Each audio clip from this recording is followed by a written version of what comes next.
সমগ্ৰ অসমত বিহু উদযাপনৰ লগতে বৰাকতো বাংলা নৱবৰ্ষৰ উৎসৱ পালন কৰা হয়। দেওবাৰে গণেশ পূজা আৰু বাংলা নৱবৰ্ষক আদৰি লৈ উল্লাসিত হৈ পৰে ৰাইজ।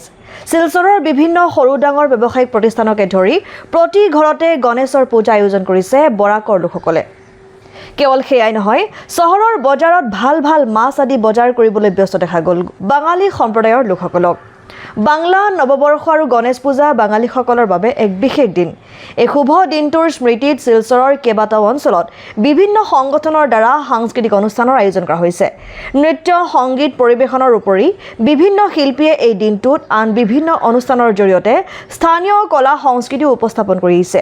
মুঠতে গণেশ পূজা আৰু নৱবৰ্ষ উদযাপন কৰি সমগ্ৰ বৰাক উপত্যকাৰ লগতে কাছাৰৰ রাইজ আনন্দ হৈ পৰা পৰিলক্ষিত হয়। বাজারের মার্কেট তো অনেক খারাপ, অনেক বেশি লোক, আর আমাদের মার্কেট হয়েছে অনেকই ভালো, আর সবাইকে বলেছে শুভ নববর্ষর। আজকের দিনটা যাতে সবাই ভালো যায়, আর বাকি তো আজকে আর খাওয়া দাওয়ার দিন। বাজার ঘাটের অবস্থা তো খুবই ভিড়, দামও খুব উঁচু ধরে চলছে। আন্তরিক শুভেচ্ছা বরাকবাসীরে জানাই।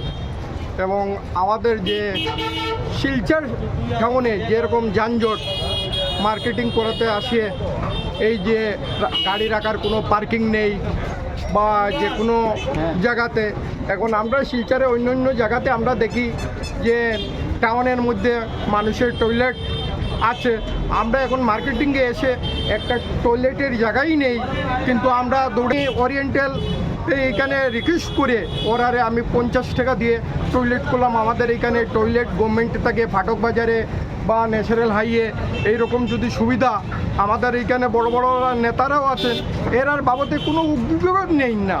এখন আমরা দেখি বাইরে বাইরে শিলং, মণিপুর মার্কেটিংয়ের এইখানে টয়লেটের ব্যবস্থা বা মেলুকেও টয়লেট করার জন্য সুবিধা আছে।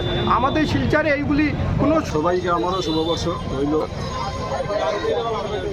মার্কেটিংয়ের অবস্থা তো খুবই ভালো, খুব ভালো।